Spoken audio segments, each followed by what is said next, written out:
Hi, I'm Sid, a second year journalism student at the University of Huddersfield, and I'm going to be taking you around for what is a day in my life as a student here. So a normal day for me starts off with a quick walk over to university where I head over to the journalism and media building. For me, I have one of those 2-week timetables, so 1 week is pretty hectic, pretty busy, loads and loads of lectures across the whole week.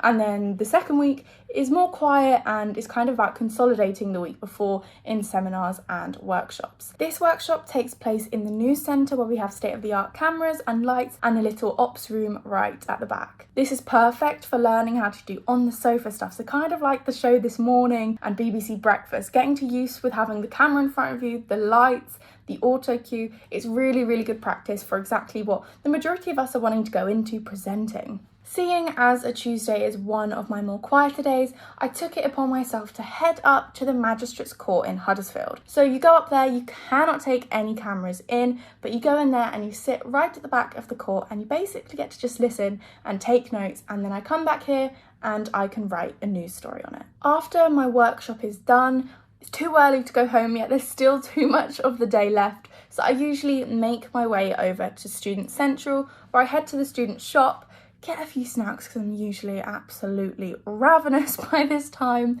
and then I go up and meet some of my friends. So that is the average day in the life of me, a student reporter, a student journalist at the University of Huddersfield.